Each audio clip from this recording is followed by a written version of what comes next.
পরদিন সবকিছু স্বাভাবিক। রং প্রতিদিনের মতো স্কুলে যায়। গত রাতে সেই অস্বস্তিকর আবেগে ভরা মুহূর্তটা যেন কোথাও মন জুড়ে রয়ে গেছে। তবুও জীবন তো থেমে থাকে না। সে ক্লাস করে, বন্ধুদের সঙ্গে কথা বলে, পরীক্ষা দেয়, সবকিছু ঠিক আগের মতোই। কিন্তু স্কুল ছুটির পর একটা জিনিস হঠাৎ খেয়াল করতেই তার বুকটা ধক করে উঠল। আর্দ্র নেই। আজ গেটের সামনে তার গাড়ি নেই। রং দাঁড়িয়ে রইল, অকারণে চারপাশ তাকালো। না, সত্যিই নেই। তার মনে হঠাৎ এক অদ্ভুত সংখ্যা জাগলো। সে কি রাগ করেছে গত রাতে তাকে ফিরিয়ে দেওয়ার জন্য? পরের মুহূর্তে রং মাথা নাড়ল। না, আর্দ্র এমন মানুষ নয়। গত রাতে রঙের কান্না দেখে তার চোখে যে অপরাধ বোধ, যে ভাঙাচোরা কষ্ট ছিল, সেটা অভিনয় হতে পারে না। তবুও মনটা অস্বস্তি হয়ে রইল। দীর্ঘশ্বাস ফেলে রং বাড়ি ফিরল, কিন্তু বাড়ি ফিরেই সে এমন কিছু শুনল যা তার বুক কাঁপিয়ে দিল। আর্দ্র চলে যাচ্ছে, কোনো জরুরি কাজ পড়েছে, তাই তাকে আগেভাগে ফিরে যেতে হবে। সবাই খুব স্বাভাবিকভাবেই কথাটা বলছে, কিন্তু রং যেন সঙ্গে সঙ্গে সত্যিটা বুঝে গেল। এটা তার জন্যই। গত রাতের ঘটনার পর আর্দ্র তার সামনে থাকতে অস্বস্তি বোধ করছে। তার কারণে সে চলে যাচ্ছে। রং আর এক মুহূর্ত দেরি করলো না। প্রায় দৌড়ে সে আর্দ্রর রুমের সামনে এসে দাঁড়ালো। দরজা খুব আস্তে নক করলো। কিছুক্ষণ পর দরজা খুললো আর্দ্র। ভিতরে সুটকেস খোলা, জিনিসপত্র গুছিয়ে রাখছে। রঙের বুকটা কেমন মোচড় দিয়ে উঠল। আর্দ্র হালকা একটা হাসি দিল। হেই চকলেট, কিছু লাগবে? রং সরাসরি জিজ্ঞেস করলো, আপনি আপনি কি আমার জন্য চলে যাচ্ছেন? আর্দ্রর মুখের হাসিটা একটু ম্লান হয়ে গেল। তার চোখে আবার সেই অপরাধ বোধ। না, অবশ্যই না। সে ঘুরে আবার ব্যাগ গোছাতে লাগলো। গত রাতে আমার বন্ধুরা ফোন করেছিল।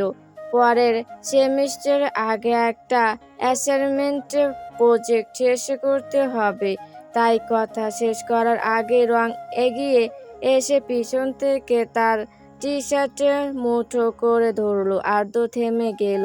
রং নিচু গলায় বলল, প্লিজ যাবেন না। আপনি যদি আমার উপর রাগ করে থাকেন তাহলে আমি সরি। সে চোখ নামিয়ে ফেলল। আমি আর কখনো না বলবো না। আপনি যা চাইবেন আমি করব, কিন্তু প্লিজ চলে যাবেন না। আর্দ্র দ্রুত ঘুরে দাঁড়ালো। তার চোখে স্পষ্ট উদ্বেগ। সে সঙ্গে সঙ্গে বুঝে গেল রং নিজেকে দোষ দিচ্ছে। না না, তুমি যা ভাবছো তা নয়। আর্দ্র খুব নরম গলায় বলল, তুমি কোনো ভুল করনি।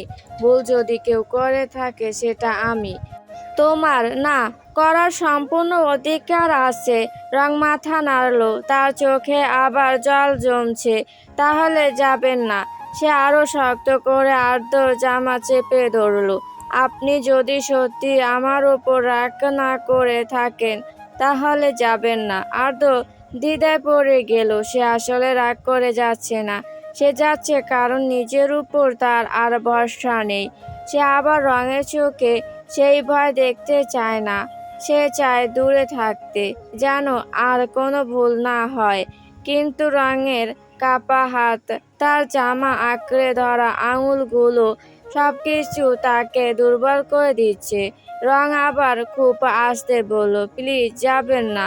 আর্দ্র দীর্ঘশ্বাস ফেলল। তারপর খুব ধীরে হাত বাড়িয়ে রঙের মাথায় আলতো করে হাত রাখলো। ঠিক আছে। রং সঙ্গে সঙ্গে মুখ তুলে তাকালো। আর্দ্র মৃদু হেসে বলল, এখন যাচ্ছি না। তারপর একটু থেমে যোগ করলো, তবে তুমি নিশ্চয়ই জানো কিছুদিন পর আমাকে যেতেই হবে। রং তাড়াতাড়ি মাথা নাড়ল। জানি। তার চোখে ছোট আশার ঝিলিক। শুধু সেই দিনের আগে যাবেন না। আর কয়টা দিন থাকুন। আর্দ্র আবার তার মাথায় হাত বুলিয়ে দিল। ঠিক আছে। রং স্বস্তির নিঃশ্বাস ফেলল। তার মনে হলো এবার সে ঠিক করবে। আর্দ্র যেন আর কখনো তার জন্য কষ্ট না পায়। অন্যদিকে আর্দ্র মনে মনে একটা সিদ্ধান্ত নিল। সে নিশ্চিত করবে রং যেন আর কখনো তাকে দেখে ভয় না পায়। দুজনে চুপচাপ দাঁড়িয়ে রইল।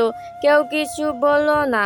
কিন্তু দুজনের মাঝেই একটাই প্রতিজ্ঞা, এবার তারা ধীরে ধীরে নিজের মতো করে একে অপরের হৃদয় জয় করবে।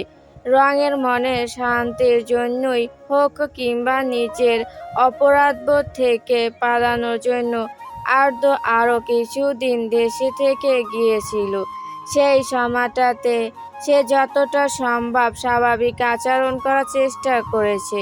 রং যেন সেই রাতের ঘটনা মনে করে আর অস্বস্তিতে না ভোগে, সেজন্য নিজেকে অনেকটাই গুটিয়ে নিয়েছিল। আর্দ্র হাজার ইচ্ছে করলো আর কখনো সীমা অতিক্রম করার চেষ্টা করেনি। আর এই আচরণগুলো রংকেও ধীরে ধীরে পাল্টিয়ে দেয়। আগের মতো আর্দ্রকে দেখলে পালিয়ে যাওয়া, লুকিয়ে থাকা সেসব কমে যায়। বরং সে ধীরে ধীরে আর্দ্রকে বোঝার চেষ্টা করে, তার অনুভূতিগুলোকে, তার যত্নগুলোকে, তার অদ্ভুত রকমের অধিকার বোধ, আড়ালে লুকিয়ে থাকা ভালোবাসাটাকে। তবে সময় তো কারো জন্য থেমে থাকে না। একদিন আদ্র আবার লন্ডনে ফিরে যায়, কিন্তু পড়াশোনা শেষ হওয়ার পরও সে দেশে ফিরেনি। সেখানে একটা চাকরিতে যোগ করে। দিন শেষে ভিডিও কল, মাঝরাতে চ্যাটিং, হঠাৎ হঠাৎ ভয়েস কল, সবকিছু মিলিয়ে রঙের সঙ্গে যোগাযোগ কখনো বন্ধ হয়নি। তাছাড়া কিছুদিন পর পর গিফটে রঙের পছন্দের চকলেট পাঠায়। তবুও সে দেশে ফিরেনি। তার না ফিরে আসার কারণ টাকার, না বাবার সামনে নিজেকে প্রমাণ করার জন্যও নয়। আসলে সে এখনো নিজেকে পুরোপুরি বিশ্বাস করতে পারে না। এত বছর পরও তার এই আত্মবিশ্বাস নেই যে রঙের কাছে গিয়ে সে নিজের অনুভূতিগুলোকে নিয়ন্ত্রণ করতে পারবে। সেই রাতে রঙের ভীত চোখ দুটো এখনো মাঝে মাঝে তাকে তাড়া করে বেড়ায়। সে আর কখনো চায় না রং তার সেই হিংস্র, নিয়ন্ত্রণহীন দিকটা দেখুক। তাই সে নিজের মনে সিদ্ধান্ত নিয়েছিল, যতদিন পর্যন্ত না রং প্রাপ্তবয়স্ক হচ্ছে, যতদিন পর্যন্ত না সে নিজের ইচ্ছায় আর্দ্রকে গ্রহণ করার মতো প্রাপ্ত হচ্ছে, ততদিন সে দেশে ফিরবে না। আর অবশেষে সেই অপেক্ষার দিনগুলো প্রায় শেষ হয়ে এসেছিল। রং এখন প্রায় 18, আর মাত্র কয়েকটা মাস। কিন্তু আর্দ্র রুমের নিজের বিছানায় এলোমেলোভাবে ঘুমিয়ে থাকা রঙের দিকে তাকিয়ে চোখ বন্ধ করলো। কিন্তু রং, তুমি যদি এমন করো তাহলে আমি নিজেকে কিভাবে সামলাবো? বর্তমান লন্ডনে দ্বিতীয় দিন। কিচেন থেকে ভেসে আসা হালকা শব্দে রঙের ঘুম ভাঙলো। ঘুম জোড়ানো চোখে সে রুম থেকে বেরিয়ে এলো। বেরিয়ে কিছুক্ষণের জন্য থমকে দাঁড়ালো। আর্দ্র কিচেনে দাঁড়িয়ে ব্রেকফাস্ট তৈরি করছে। কালো ফর্মাল ট্রাউজারের সঙ্গে সাদা শার্ট, হাতা কোণে পর্যন্ত গোটানো, তার ওপর চারকোল গ্রো ওয়েস্ট কোট, চুলগুলো সুন্দর করে সেট করা, হাতে সিলভার ঘড়ি, পুরোপুরি অফিস যাওয়ার প্রস্তুতি। কিন্তু এত ফর্মাল লুকেও লোকটাকে অদ্ভুত রকম আকর্ষণীয় লাগছে। রং কয়েক সেকেন্ড চুপচাপ তাকিয়ে রইল। আর্দ্র তাকে দেখে হালকা হেসে বলল, ঘুম ভালো হয়েছে? রং ধীরে মাথা নাড়ল। আপনি কি করছেন? তোমার জন্য নাস্তা বানাচ্ছি।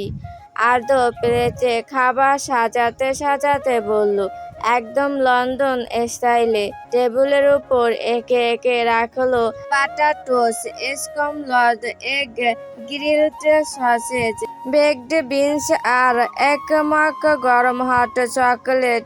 আর দুপুরের জন্য রেস্টুরেন্টে অর্ডার করে দিয়েছি, লাঞ্চ ঠিক সময় চলে আসবে। সে তাকালো রঙের দিকে, ঠিকমতো খেয়ে নিও, ওকে? রং ভুরু কুঁচকালো। কেন, আপনি কোথাও যাচ্ছেন নাকি? আমাকে অফিসে যেতে হবে। কথাটা শুনে রঙের মুখটা একটু ছোট হয়ে গেল। তার মানে আমাকে সারাদিন একা একা থাকতে হবে? এর থেকে তো আজিজ আঙ্কেলের বাসায় গেলেই ভালো হতো। আর্দ্র মুচকি হেসে টেবিলের উপর প্লেট রাখলো। শুধু আজকেই যাব, অফিস থেকে কয়েক দিনের ছুটি নিয়ে আসবো, তারপর কাল থেকে তোমাকে ঘুরতে নিয়ে যাব। রং কিছুক্ষণ চুপ করে রইল, তারপর দীর্ঘ শ্বাস ফেলে মাথা নাড়ল। আর্দ্র ব্যাগ আর গাড়ির চাবি হাতে তুলে নিল। রং সঙ্গে সঙ্গে বলল, এখনই চলে যাচ্ছেন? নাস্তা করবেন না? আর্দ্র ঘড়ির দিকে তাকিয়ে হালকা মুখ কুঁচকালো। আমার দেরি হয়ে গেছে। তারপর রঙের দিকে এগিয়ে এসে খুব স্বাভাবিক ভঙ্গিতে মাথায় হাত বুলিয়ে দিল। তুমি ফ্রেশ হয়ে নাস্তা করে নিও, তারপর একটু রেস্ট নেবে। আর হ্যাঁ, কেউ দরজায় নক করলেও খোলার দরকার নেই। রং চুপচাপ মাথা নাড়ল। আর্দ্র হালকা হেসে যোগ করলো, ফেরার সময় তোমার জন্য চকলেট আর চিনকোচ নিয়ে আসবো। এবার রঙের মুখে ছোট হাসি ফুটলো। ঠিক আছে। আর্দ্র কিছুক্ষণ তার দিকে তাকিয়ে রইল, তারপর ধীরে ধীরে দরজার দিকে হাঁটলো। আর কিছুক্ষণের মধ্যেই অ্যাপার্টমেন্টের দরজা বন্ধ হওয়ার শব্দ ভেসে এলো। আর্দ্র চলে যাওয়ার পর পুরো অ্যাপার্টমেন্টটা হঠাৎ করে অনেক বড় আর নির্জন লাগতে শুরু করলো রঙের কাছে। প্রথমে নাস্তা করলো, তারপর সে কিছুক্ষণ টিভি চালিয়ে বসে রইলো। কিছুক্ষণ বারান্দায় দাঁড়িয়ে বাহিরের ধূসর লন্ডন শহরটা দেখলো। তবুও সময় যেন কাটতেই চায় না। ধীরে ধীরে হাঁটতে হাঁটতে এক সময় সে এসে থামলো আর্দ্র রুমের সামনে। দরজাটা বন্ধ। রং কিছুক্ষণ চুপচাপ দাঁড়িয়ে রইল।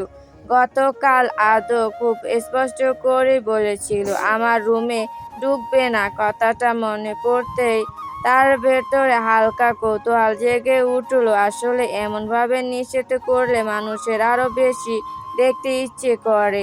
রং দরজা নড়বে হাত রাখলো, কিন্তু পরের মুহূর্তেই সে মাথা নাড়ল। না, এটা ঠিক হবে না। আর্দ্র তাকে বিশ্বাস করে এখানে রেখে গেছে। চুপি চুপি তার রুমে ঢোকা মানে সেই বিশ্বাস ভাঙা। নিজের মনকে জোর করে সরিয়ে নিয়ে রং দীর্ঘশ্বাস ফেলল। না রং, এটা খারাপ কাজ। নিজেকেই ফিসফিস করে বলে সে সেখান থেকে সরে এলো। তারপর হঠাৎ মনে পড়লো তার তো এখন প্র্যাকটিস করা উচিত। কাল বাদে পরশু তার কম্পিটিশন, আর সে কোনো প্র্যাকটিস না করে সময় নষ্ট করছে।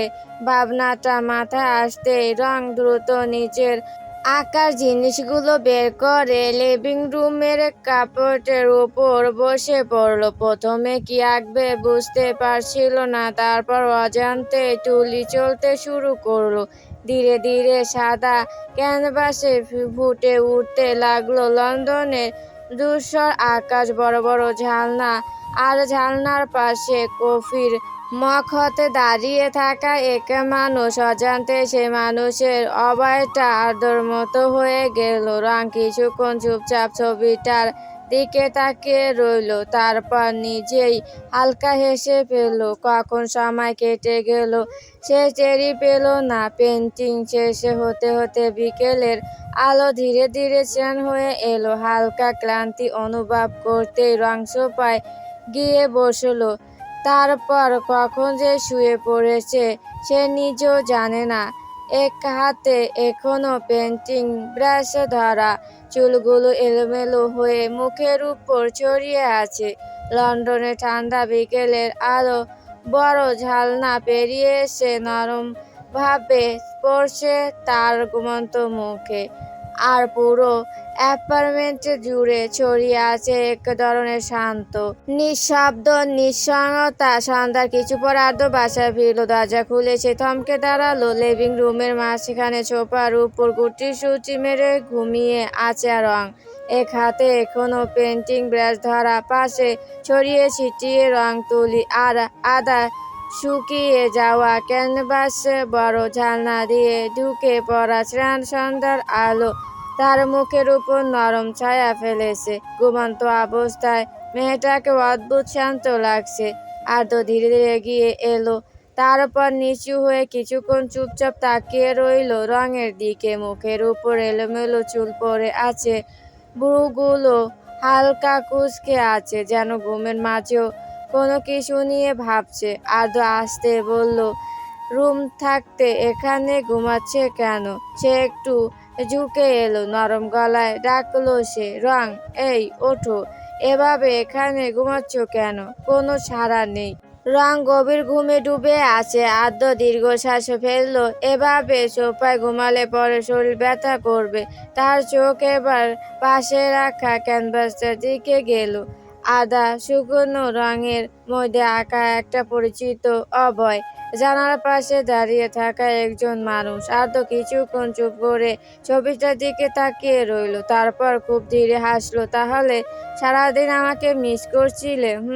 ঘুমন্ত রং অবশ্য কোনো উত্তর দিল না। সে খুব সাবধানে রঙের হাত থেকে ব্রাশটা সরিয়ে টেবিলের উপর রাখলো। তারপর কিছুক্ষণ দ্বিধায় দাঁড়িয়ে রইল। কি করবে ভাবছে, কিন্তু এভাবে তো ওকে ফেলে রাখা যায় না, ঠান্ডা লেগে যেতে পারে। শেষ পর্যন্ত ধীরে ধীরে নিচু হয়ে এক হাত রঙের পিঠের নিচে আর এক হাত হাঁটুর নিচে রাখলো। খুব সতর্কভাবে তাকে কোলে তুলে নিল। রং ঘুমের মাঝে হালকা নড়ে উঠল। অজান্তেই তার হাতে এসে আর্দ্রর শার্ট মুঠো করে ধরলো। আর্দ্রর বুকটা অদ্ভুতভাবে কেঁপে উঠল। সে কয়েক সেকেন্ড ধীর হয়ে দাঁড়িয়ে রইল। তারপর খুব আস্তে নিচু স্বরে বলল, তুমি জানো না এভাবে আমার অবস্থা কত খারাপ করে দাও। রং ঘুমের ঘোরে মাথাটা আরো একটু আর্দ্রর বুকের কাছে গুজে দিল। আর্দ্র চোখ বন্ধ করে গভীর নিঃশ্বাস ফেলল। নিজেকে শান্ত করার চেষ্টা। আর্দ্র ধীরে ধীরে রংকে নিয়ে তার রুমে ঢুকলো। রুমের নরম হলুদ আলো ঘুমান্ত রঙের মুখে পড়তেই তাকে আরো কোমল লাগতে শুরু করলো। আর্দ্র খুব সাবধানে তাকে বিছানার উপর শুয়ে দিল। কিন্তু সমস্যা হলো রং এখনো তার শার্ট শক্ত করে ধরে আছে। আর্দ্র নিচু হয়ে তার আঙুলগুলো আলতো করে ছাড়ানোর চেষ্টা করতে রং ঘুমের মধ্যে ভুরু কুঁচকে ফেলল। মা! তারপর আরো শক্ত করে আর্দ্র শার্ট আঁকড়ে ধরলো। আর্দ্র থেমে গেল। কয়েক সেকেন্ড চুপচাপ তাকিয়ে রইল তার দিকে। তার বুকের ভেতরটা কেমন নরম হয়ে এলো। আর্দ্র খুব আস্তে বিছানার পাশে বসে পড়লো। তারপর হাত বাড়িয়ে রঙের মুখের উপর পড়ে থাকা চুলগুলো সরিয়ে দিল। রং তখনও ঘুমে আচ্ছন্ন। আর্দ্র নিচু হয়ে খুব আস্তে তার কপালে ঠোঁট ছোঁয়ালো। একটা ক্ষণ স্থায়ী সতর্ক স্পর্শ। রং হালকা নড়ে উঠল, মনে হলো জেগে যাবে। তারপর সঙ্গে সঙ্গে নিজেকে সরিয়ে নিল। কিন্তু রং আবার শান্ত হয়ে ঘুমিয়ে পড়তে সে স্বস্তির নিঃশ্বাস ফেলল। যেন নিজের প্রতিশ্রুতির সীমা অতিক্রম করতে ভয় পাচ্ছে সে। ধীরে ধীরে রঙের হাত থেকে নিজের শার্ট ছাড়িয়ে উঠে দাঁড়ালো। তারপর আলমারি থেকে একটা নরম কম্বল এনে তার গায়ে জড়িয়ে দিল। রং ঘুমের মধ্যে কম্বলটা আঁকড়ে ধরলো। আদৌ কিছুক্ষণ দাঁড়িয়ে তাকিয়ে রইল। তারপর নিচু স্বরে বলল, আর কয়টা দিন, শুধু আর কয়টা দিন নিজেকে সামলে রাখো আর্দ্র। কথাটা যেন নিজেকেই মনে করিয়ে দেওয়া। তারপর লাইটটা ডিম করে দিয়ে সে ধীরে ধীরে রুম থেকে বেরিয়ে গেল। আর্দ্র রুম থেকে বের হয়ে যেতে রঙের ঠোঁটে মৃদু হাসি ফুটে উঠল। নীরবে হাতের কাছে ছোট বালিশে দিয়ে মুখ ঢেকে ফেলে লজ্জায়। আজকের সকালটা অন্য সব দিনের থেকে আলাদা। সকালে ঘুম থেকে উঠে রঙের ভেতরে অদ্ভুত এক উত্তেজনা কাজ করতে শুরু করেছিল। উত্তেজনার সঙ্গে হালকা নার্ভাসেরও আছে, কারণ আজ রঙের আর্ট কম্পিটিশন। জীবনে প্রথমবার সে কোনো বড় প্রতিযোগিতায় অংশ নিচ্ছে। আর তার থেকেও বড় ব্যাপার, আজ তার আঁকা প্রথমবারের মতো এত বড় প্ল্যাটফর্মে প্রদর্শিত হবে। রং আয়নায় সামনে দাঁড়িয়ে শেষবারের মতো নিজের চুল ঠিক করছিল। সাদা রঙের নরম ফুল সিল্ক টপের সাথে হালকা নীল লং স্কার্ট। চুলগুলো খোলা, একদম সিম্পল সাজ, তবু অদ্ভুত সুন্দর লাগছে তাকে। ঠিক তখনই দরজা নক করলো। রেডি? আর্দ্র কণ্ঠ শুনে রং দ্রুত দরজা খুলে দিল। এক মুহূর্ত থেমে গেল। আজ সে dark navy blue jacket, black pant পরেছে, চুলগুলো সুন্দর করে সেট করা। পুরো লুকটাতে একটা পরিণত অভিজাত সৌন্দর্য। কিন্তু তার দৃষ্টি আটকে গেল রঙের উপর। কয়েক সেকেন্ড চুপচাপ তাকিয়ে থেকে খুব আস্তে বলল, তোমাকে আজ খুব সুন্দর লাগছে। রঙের গাল হালকা লাল হয়ে উঠল। সে তাড়াতাড়ি অন্যদিকে তাকিয়ে বলল, চলুন, দেরি হয়ে যাবে। আর্দ্র মৃদু হেসে সরে দাঁড়ালো। ম্যাডামকে আজ বেশ নার্ভাস মনে হচ্ছে।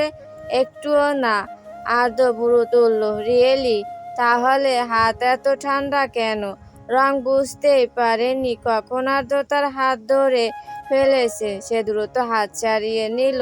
চলুন তো। আর্দ্র নিচু স্বরে হেসে উঠল। কিছুক্ষণের মধ্যে তারা গাড়িতে বেরিয়ে পড়ল। লন্ডনের ব্যস্ত রাস্তা পেরিয়ে গাড়ি এসে থামল একটা বিশাল ভবনের সামনে।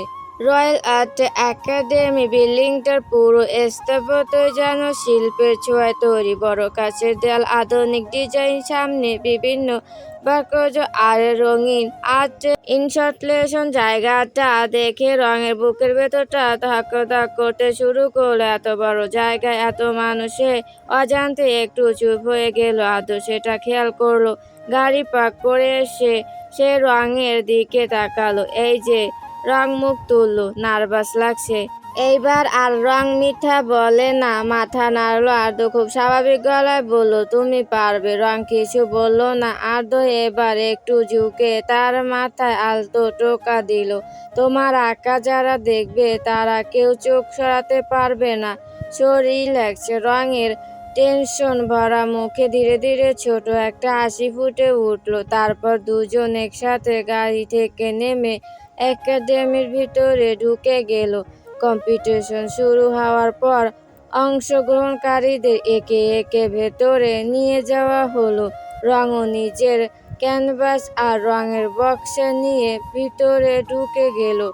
যাওয়ার আগে একবার পিছনে ফিরে তাকালো। আর্দ্র তখন দরজার পাশে দাঁড়িয়ে। চোখে সেই চেনা শান্ত ভরসা। সে হালকা মাথা নেড়ে ইশারা করে গুড লাক। তারপর দরজা বন্ধ হয়ে যায়। আর্দ্র বাহিরে অপেক্ষা করতে লাগলো প্রায় 1 ঘন্টা। সে ফোন দেখলো, তারপর কফি খেলো, কিছুক্ষণ একাডেমির করিডোরে হাঁটাহাঁটি করলো। তবুও তার দৃষ্টি বারবার সেই দরজার দিকেই ফিরে যাচ্ছিল।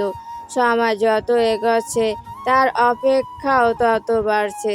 ধীরে ধীরে প্রতিযোগিতা বের হতে শুরু করলো। কারো মুখে হাসি, কারো চোখে হতাশা। কেউ বন্ধুদের সাথে ছবি তুলছে, কেউ নিজের পেন্টিং নিয়ে আলোচনা করছে। কিন্তু রং এখনো বের হয়নি। আর্দ্র এবার পুরো মনোযোগ দরজার উপর স্থির করলো। আর কিছুক্ষণ পর অবশেষে রং বেরিয়ে এলো। কিন্তু তাকে দেখে আর্দ্র ভ্রু কুঁচকে গেল। রঙের মুখটা একদম ছোট হয়ে আছে, ঠোঁট ফুলানো, চোখে হতাশা। সে ধীরে ধীরে হেঁটে আর্দ্রর সামনে এসে দাঁড়ালো। আর্দ্র সঙ্গে সঙ্গে জিজ্ঞেস করলো, কি হয়েছে? পেন্টিং শেষ করতে পারোনি? রং মুখ ফুলিয়ে মাথা নাড়লো। না, শেষ করেছি। তাহলে? রং দীর্ঘশ্বাস ফেললো। তারপর কষ্ট ভরা গলায় বলল, সবাই পেন্টিং এত সুন্দর করেছে। ওগুলোর সামনে আমারটা ক্লাস 1-এর বাচ্চাদের ড্রয়িং মতো লাগছিল। কি বলো? আমি আমার জীবনে তোমার মতো সুন্দর আর্ট কাউকে করতে দেখিনি। রং ঠোঁট ফুলিয়ে বলল, আজ সবারটা দেখলে একথা আর বলতেন না। আর্দ্র খুব আস্তে হাসলো। একদম মিথ্যে কথা। আমার কাছে সবসময় তোমারটা সুন্দর। তুমি যে পেন্সিল দিয়ে কাটি কাটি মানুষ আঁকো বাচ্চাদের মতো, সেটা আমার খুব পছন্দ। আমি পেন্সিল দিয়ে কাটি কাটি মানুষ আঁকি না। আর্দ্র জোরে জোরে হেসে বলে, আঁকতে? ওইগুলো আবার সবাইকে গিফট করতে? বলে আবার হাহা হেসে উঠে। পুরনো স্মৃতি মনে করে বেশ ভালো লাগছে। রং সঙ্গে সঙ্গে বুড়ো কুঁচকে তাকালো। তার মানে আপনি বলতে চাচ্ছেন আমি বাচ্চাদের মতো আঁকি? আর্দ্রর মুখের ভাব মুহূর্তে বদলে গেল। না না, একদম না। রং হতাশ গলায় বলল, বুঝতে পেরেছি, আমার আর্ট আপনার পছন্দ না। বলে সে মুখ ফুলিয়ে উল্টো দিকে হাঁটা দিল। তার পিছনে পিছনে প্রায় দৌড়ে আর্দ্র। রং শোনো, আমি সেটা বলিনি। তোমার ড্রয়িং আমার খুব ভালো লাগে। রং না তাকিয়ে বলল, বাচ্চাদের আজকে ড্রয়িং বলে, আর আমি পেন্টিং করি। ড্রয়িং আর পেন্টিং আলাদা নাকি? আর্দ্র মনে মনে বিড়বিড় করে দেখে রং হেঁটে চলে যাচ্ছে, একেবারও পেছনে তাকাচ্ছে না। মেয়েটা সত্যি মন খারাপ করে ফেলেছে। সে দীর্ঘশ্বাস ফেলে দ্রুত হেঁটে রঙের সামনে এসে দাঁড়ালো। রং, আমার সত্যি তোমার পেন্টিং খুব পছন্দ। রং কিছু বলল না। তার মুখ দেখে মনে হচ্ছে আর্দ্রর কথায় বিশেষ একটা প্রভাবিত হয়নি। আর্দ্র এবার অসহায় মুখে মাথা চুলকে একটা দীর্ঘ নিঃশ্বাস ফেলল। তুমি বলো তো, যদি তোমার পেন্টিং সত্যি ক্লাস ওয়ানের বাচ্চাদের মতো হতো, তোমার কি মনে হয় তোমাকে রয়্যাল একাডেমি থেকে কম্পিটিশনের জন্য ইনভিটেশন আসতো? আর্দ্রর কথা শোনার পর রং থামলো। আর্দ্র একটু থেমে নাটকীয় গলায় চোখ করলো। আর তুমি আমার কথায় কেন মন খারাপ করছো? আমি পেন্টিং এ কি বুঝি? রং এবার ধীরে ধীরে মুখ তুলে তাকালো। আর্দ্র সুযোগ বুঝে দ্রুত আবার বলল, আমি সারা জীবন মশার মতো মানুষ একেই সব ড্রয়িং ক্লাস শেষ করেছি। রঙের ঠোঁট কেঁপে উঠল। সে হাসি আটকানোর চেষ্টা করলো, কিন্তু আর্দ্র সেটা দেখে চোখ বড় বড় করে বলে উঠল, এই তো হাসছে। রং সঙ্গে সঙ্গে মুখ ঘুরিয়ে ফেললো। আমি হাসিনি। আর্দ্র ঠোঁট টিপে হাসলো। অবশ্যই হেসেছো। রং বুকের উপর হাত ভাঁজ করে বলে, হাসলে হেসেছি। আপনার কি? এই কিউটি, রাগ করো না, চলো তোমাকে খুব মজার কিছু খেতে নিয়ে যাই। যাব না আমি? 1 ঘন্টা পর রং পাস্তা মুখে দিতে দিতে বলল, আমি একটা হামবার্গার খাবো। আর্দ্র মুচকি হেসে নিজের প্লেটের বিফ স্টক ছোট ছোট টুকরো করে কেটে রঙের প্লেটে তুলে দিল। ঠিক আছে, কিন্তু আগে এটা ট্রাই করে দেখো, খুব ভালো হয়েছে। রং সন্দেহ ভরা চোখে স্টকের দিকে তাকালো, তারপর একটু মুখে দিল। পরের মুহূর্তে তার চোখ একটু বড় হয়ে গেল। খাবারটা সত্যি অনেক ভালো। তবুও মুখ ভর্তি খাবার নিয়ে গম্ভীর গলায় বলল, আমি তারপরও হামবার্গার খাবো। আর্দ্র এবার রঙের প্লেটের দিকে তাকালো। প্লেটের পাস্তার 1 ভাগও এখনো শেষ করতে পারেনি সে। শেষ করতে পারবে? রং খুব আত্মবিশ্বাসী মুখে বলল, না করতে পারলে সাথে করে বাড়ি নিয়ে যাব। আর্দ্র হেসে ফেলল। তারপর ওয়েটারকে ডেকে হামবার্গার প্যাক করার অর্ডার দিয়ে দিল। ওয়েটার চলে যেতে রং আবার প্রশ্ন শুরু করলো, কিন্তু এইখানে খাবার যে এত ভালো আপনি কি করে জানলেন? এই রেস্টুরেন্ট তো আপনার বাড়ি থেকে অনেক দূরে। আমি এখানে আরো কয়েকবার এসেছি। একা না, ফ্রেন্ডদের সাথে। ছেলে ফ্রেন্ড নাকি মেয়ে ফ্রেন্ড? আর্দ্র মুখ তুলে তাকালো। রং খাবার খাওয়া থামিয়ে পুরো মনোযোগ দিয়ে তার দিকে তাকিয়ে আছে। চোখ দুটোতে স্পষ্ট কৌতূহল। দৃশ্যটা দেখে আর্দ্রর মাথায় সঙ্গে সঙ্গে দুষ্টুমি চাপলো। এই দুষ্টু মেয়েটাকে একটু জ্বালানো যায় নাকি? কিন্তু পরের মুহূর্তে রং আবার বলল, বলছেন না কেন, ছেলে নাকি মেয়ে? তার কণ্ঠটা এতটাই কড়া ছিল যে আর্দ্র সব দুষ্টুমি 1 সেকেন্ডে উধাও হয়ে গেল। সে নিজের মনে ভাবলো, না ভাই, অনেক কষ্টে রাগ ভাঙিয়েছি, এখন আবার বিপদ ডেকে আনার দরকার নেই। আর্দ্র গলা পরিষ্কার করে দ্রুত বলল, শুধু ছেলে ফ্রেন্ড, ছেলে। রং সন্তুষ্টির সঙ্গে মাথা নাড়ল। তাহলে ঠিক আছে, মেয়ে হলে আপনার খবর ছিল। আর্দ্র ভুরু তুলে হেসে বলল, বাই দ্য ওয়ে, তুমি কি জেলাস? রং সঙ্গে সঙ্গে বিদ্রূপের হাসি হাসলো। জেলাস? আমি জেলাস হতে যাব কেন? তাহলে কেন বললে মেয়ে হলে আমার খবর আছে? রং এবার ফক নামিয়ে পুরোপুরি ত্বকের মুডে চলে গেল। খবর থাকবে না? আপনার জন্য আরিশ আমাকে একটা ছেলের সাথে কথা বলতে দেয় না। কোনো ছেলে কথা বলতে আসলে আরিশ এমন সব কাণ্ড করে লজ্জায় আমার মাটি খুঁড়ে ঢুকে যেতে ইচ্ছে করে। কিছু জিজ্ঞেস করলেই বলে বড় ভাইয়ের অর্ডার। আর্দ্র গম্ভীর মুখে মাথা নাড়ল। তাই আমি যদি ছেলে প্যারেন্ট না বানাতে পারি, আপনিও মেয়ে প্যারেন্ট বানাতে পারবেন না। বানাতে পারবো না? তাহলে আগে যেগুলো আছে সেগুলো। রঙের মুখ সঙ্গে সঙ্গে কুঁচকে গেল। কি? আর্দ্র এবার আর নিজেকে সামলাতে পারলো না, হা হা করে হেসে উঠল। সরি, ফান করছিলাম। রং চোখ ছোট ছোট করে তাকালো। আর্দ্র মশাই, এমন ফান কম করলে আমি বেশি খুশি হব। আর্দ্র সঙ্গে সঙ্গে বুকে হাত রেখে সামান্য ঝুঁকে পড়ল। জো হুকুম আঁকা।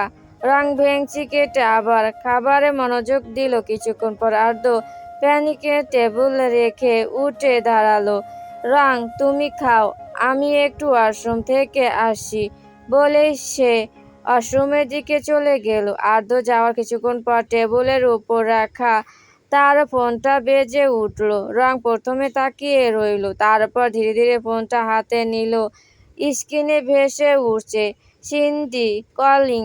রং কয়েক সেকেন্ডে ফোনটার দিকে তাকিয়ে রইল। রিসিভ করবে কি করবে না সেটা ভাবার আগেই কল কেটে গেল। সে ঠোঁট ফুলিয়ে ফোনটা আবার টেবিলে রেখে দিল। কিন্তু কিছুক্ষণ পর আবার নোটিফিকেশন। একবার, দুবার, তিনবার। রং কিছুটা বিরক্ত হয়ে আবার ফোনটা তুলে নিল। স্ক্রিনে মেসেজ ভেসে উঠল। পুরোটা পড়ার আগেই সেটা হাইড হয়ে গেল। তবুও শেষের লাইনটা রঙের চোখ এড়ালো না। Miss you from Cindy. রং কয়েক সেকেন্ড স্থির হয়ে বসে রইল, তারপর ধীরে ধীরে ফোনটা নামিয়ে রাখলো। মুখে অদ্ভুত এক শান্ত ভাব, কিন্তু সেই শান্ত মুখের নিচে ছোট একটা ঝড় শুরু হয়ে গেছে। গল্পটি ভালো লাগলে অবশ্যই লাইক ও সাবস্ক্রাইব করে পাশে থাকবেন।